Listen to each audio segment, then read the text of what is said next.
big day. It's Rhinebeck. We made it. We survived one day of Yarn Festival. We're going to try to survive day 2. There's more? Yeah, and then there's a third there's one. There's more? Uh-huh. But today we've got my ranunculus, which you've already seen 4,000 times because I didn't finish my Rhinebeck sweater. That's fine. And you've got your skelly hat again because it's going to be a little warmer today. Oh, yeah, I didn't wear this one yesterday. I wore the Arcadia.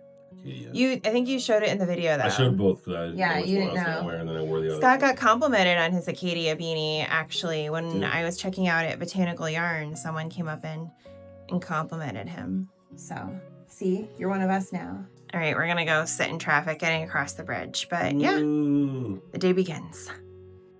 Welcome back, friends. It's finally time for the main event, a pumpkin spice latte from Dunkin' Donuts. Just kidding. It's New York Sheep and Wool, but I did love my pumpkin spice latte from Dunkin' Donuts. Our first stop, the infamous bridge. We actually didn't wait too long, but it was a good reminder of just how popular this festival is. I haven't been in 10 years, and I definitely forgotten what a scene it can be.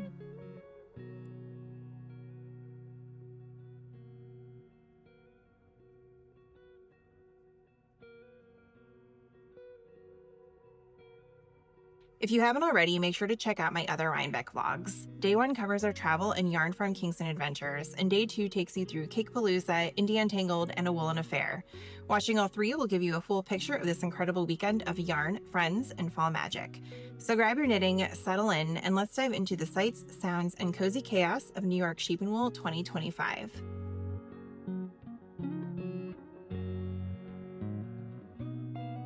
New for this year, metal detectors.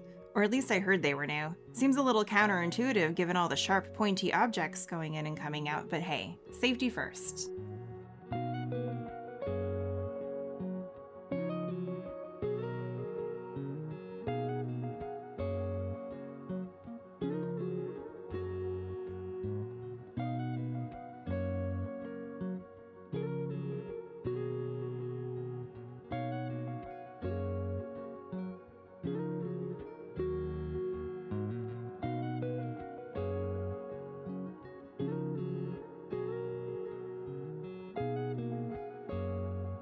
Unlike the smaller timed entry events on Friday, Saturday at New York Sheep and Wool was a whole different story. It was absolutely packed, shoulder to shoulder in every building.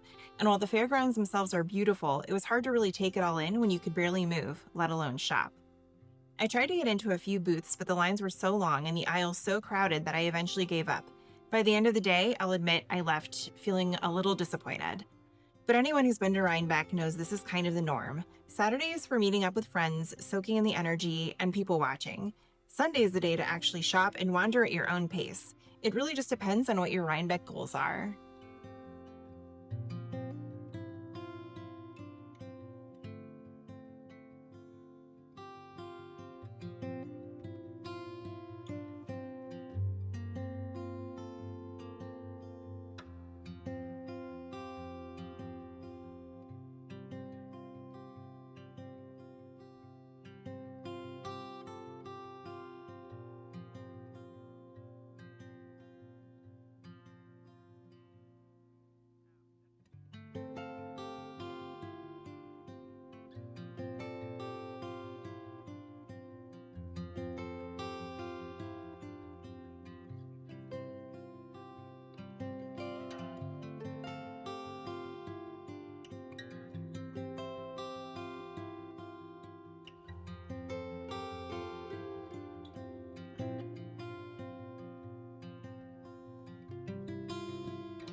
After a quick pit stop for fried pickles and a French dip grilled cheese, both totally worth it by the way, it was time for the main reason we go to Rhinebeck on Saturdays, meeting up with people.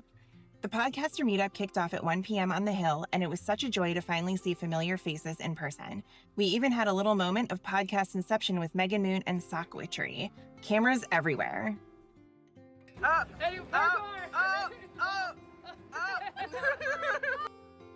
It was honestly the perfect mix of chaos and community that makes Rhinebeck so special.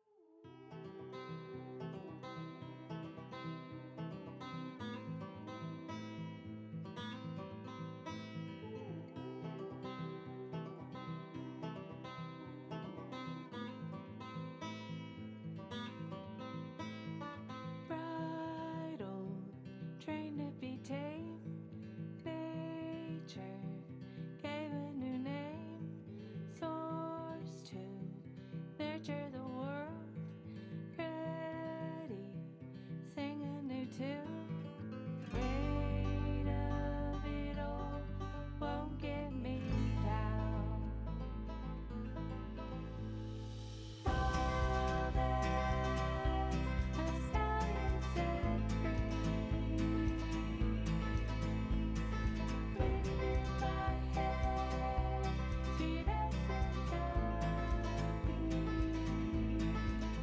It's not really a sheep and wolf festival without sheep, and at Rhinebeck, the animals are absolutely part of the show. From the moment we stepped into the livestock barns, you're surrounded by different breeds of sheep, alpacas, llamas, goats, and even Angora rabbits and musk oxen in some years.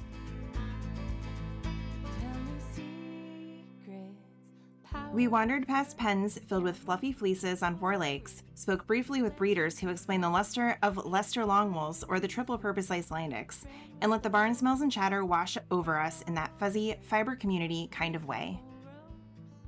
One moment that really stole my heart, the little animal parade. Yes, sheep, goats, llamas, you name it, on a stroll in formation, treats, tags, some handlers, and a crowd cheering them through. It was honestly one of the highlights of my day. The parade reminded me that at its core, Rhinebeck is about the fiber-producing animals just as much as the yarn and the boots.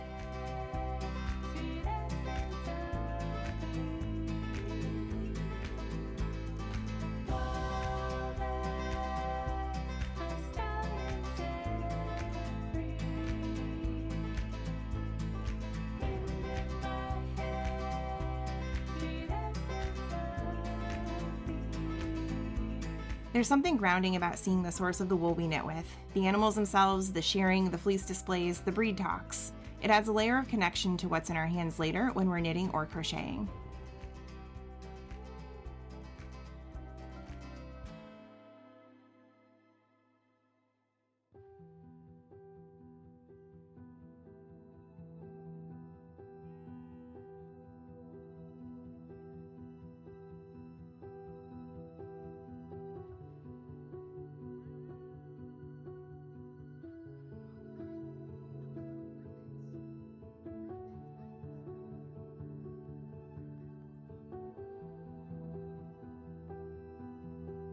So yes, I met yarn vendors and picked up skeins, but I also paused in the animal barns, took in the parade, and let myself be reminded of why we celebrate wool in the first place.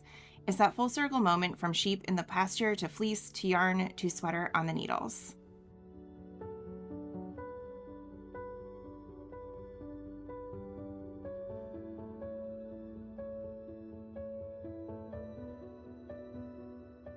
One of my favorite little surprises at the festival was 2x2 Animal Haven, tucked near the barns and full of exotic animals beyond the sheep and goats.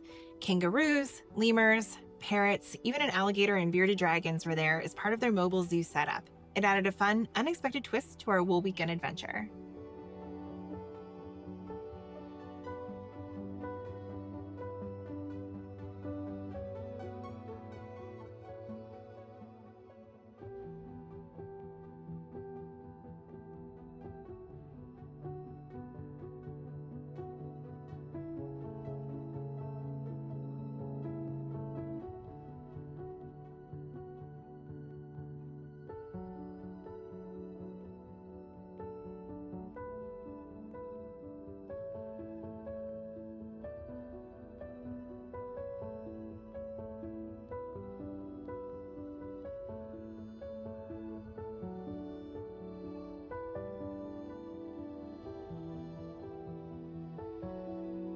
After a full day of meeting up with friends and battling the crowds, and not really getting any shopping done, we headed off to Scott's favorite part of the day, breweries.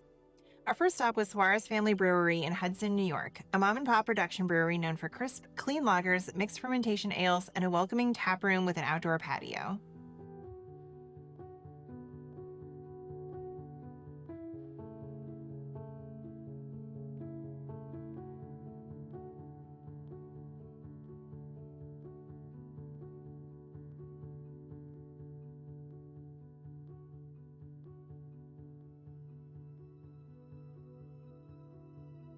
I pulled out my Sockoween unfinished socks. They will never be finished, I swear. Settled in with a pint and let myself finally slow down.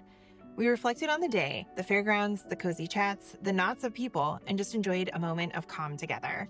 A perfect little reset before the next big chapter of our Rhinebeck weekend. Scott bought beer again. A little bit. Technically, you bought the beer. Oops. Sucker. That's why you gotta buy food.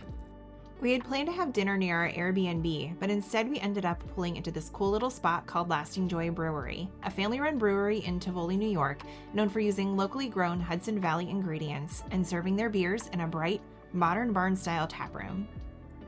The place was buzzing with fellow Rhinebeck folks, and it turned out we weren't the only knitters who had the same idea. I actually sat down at the bar next to the owner of Junie and Sai, and had no idea until after she left for the vendor event at A Woolen Affair. Classic. It was the perfect accidental stop. Great beer, great company, and the kind of serendipitous moment that only seems to happen during Rhinebeck weekend.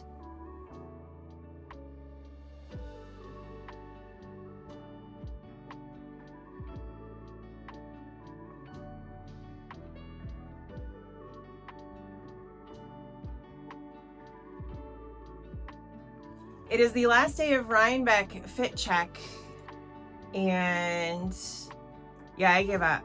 So I'm wearing my Rhinebeck sweater from Black Pearl Magic. They started selling these, I don't know, a couple weeks ago, and I decided to just lean into it because I wasn't sure if I'd finish my sweater, and I didn't. So here we are, and it's gonna be 70 degrees, so I'm gonna hate my life. I also have, I'll show these later, but they're skull needle gauge earrings that I got from Katrinkles at Woolen Affair, and Scott is going to take his hat off because it's going to be warm, but he's wearing the first hat I ever knit him, which was from Tin Can Knits. I forget the name of it now, but it's one of like their basic hat patterns. So got socks on too. We're gonna melt. 70 degrees at Rhinebeck, everybody. Mid-October. See, here are the earrings. They are little skulls, and each of them have different sized holes. Find out what size needles you have, which I will never use. I just like the iridescent skulls. And with that, we were off to day 2 of New York Sheep and Wool. Almost instantly, the vibes are totally different in the best way. The bridge traffic was light, the crowds were calmer, and it already felt like a completely new experience. After all the chaos of Saturday, Sunday was our redemption arc. We knew exactly where we needed to go, which vendors we wanted to see, and how to navigate the fairgrounds. Basically, we were speed running Rhinebeck, calm, caffeinated, and ready to finally shop.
picture the world ready, sing a new tune.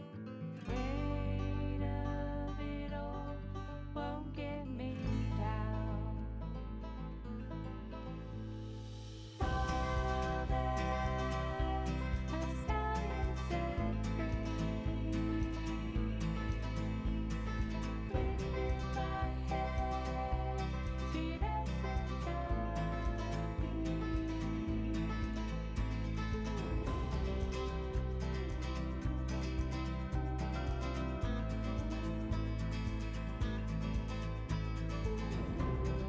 We made sure to stop and catch the Pawstars Canine Frisbee Team, and honestly, it was such a treat. The dogs were incredible, so much energy, enthusiasm, and joy. It felt nice to actually have the space to sit and watch since Saturday had been so crowded. The highlight was this adorable senior dog who clearly didn't want to stop performing, and it reminded me so much of my own senior pup, Fritzy, who we lost earlier this year. I definitely got a little misty-eyed. Fair strength, the one who can't be contained. Flawless, a stallion set free. Wind in my hair. Our next stop was the food building, where we sampled all kinds of treats. From local whiskey to glog, which was so good I ended up bringing home 3 bottles. It was the perfect little break before diving back into the yarny chaos.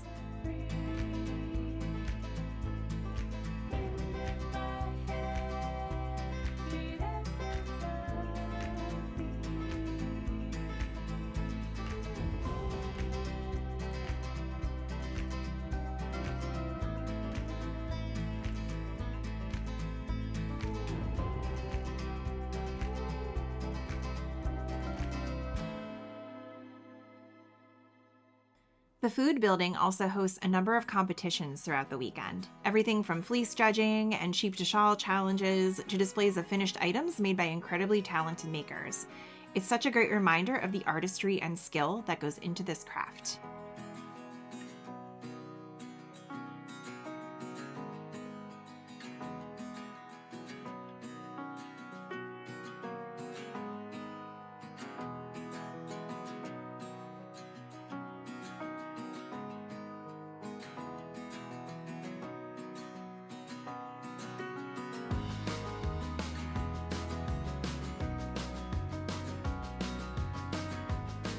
I loved walking through and seeing all the different projects, but my absolute favorite was a pair of colorful crocheted Converse. They were so fun and creative, the kind of piece that makes you smile and think only at Rhinebeck.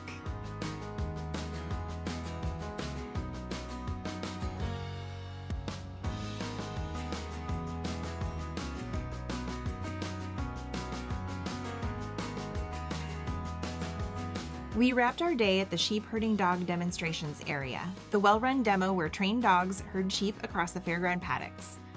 After the earlier crowd chaos, it felt incredible to have the space and time to just sit back and watch the dogs in action. It was the perfect way to close out our Rhinebeck Sunday.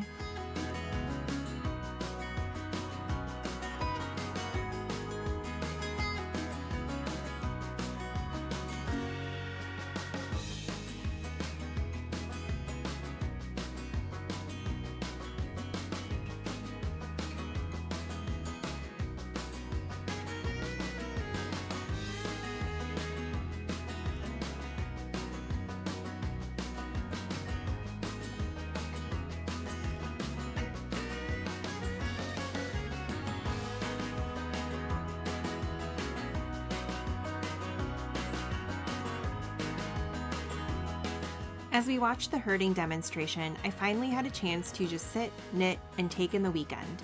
Like I've mentioned, Sunday really is the best day for Rhinebeck if you want space to move, browse, and actually enjoy yourself, whereas Saturday is all about seeing people and soaking up the energy. I also noticed a lot more folks using mobility aids on Sunday, and honestly, they're onto something. It's so much easier to navigate the fairgrounds when the crowds thin out. If I went back, I'd still do both days, but with the mindset that Saturdays for socializing and Sundays for shopping, so I don't walk away disappointed again.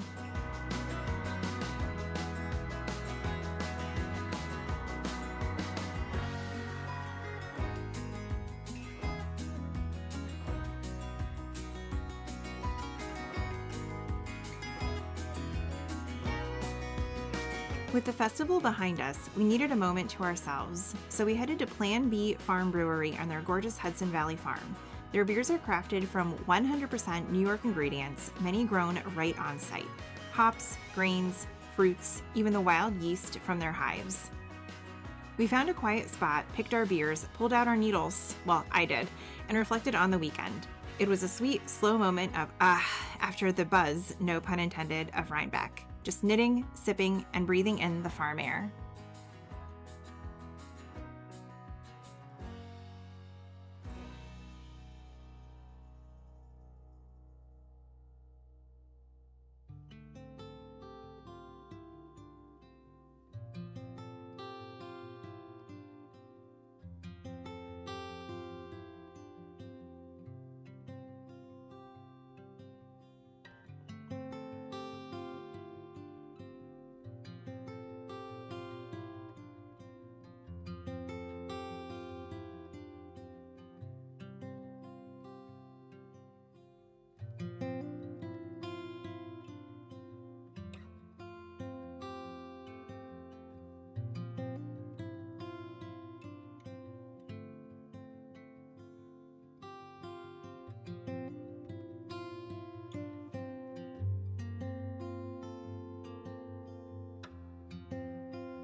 After we indulged ourselves in some delicious beers, it was time for a brief stop back at the Airbnb to apparently say hello to our new little friend.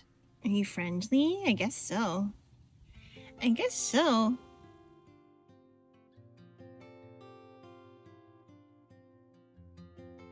Yeah. Oh, not too much. A little rough. You like a little gentler? Mm-hmm. You gotta let her rub her butt on you. Okay. Well, Goodbye. Goodbye, I'll see you later. Okay. Since we enjoyed it so much the first time, we wrapped up our weekend back at Yarn Farm Kingston, where I settled in at the bar with my needles and a drink. While knitting, I realized I was surrounded by the heart of the indie fiber world, chatting with Lisa, who organized Indie Untangled at Rhinebeck, and sitting next to Kim of Newburgh Yarn Company, and again, had no idea until later. It was the perfect way to wind down the day before dinner and close out our Rhinebeck journey. Thanks so much for watching this series. If you enjoyed coming along for the yarn, the drives, the friendships, and the festivals, please like, comment, and subscribe, and you'll see more of my knitting adventures. Here's to many more cozy crafts ahead.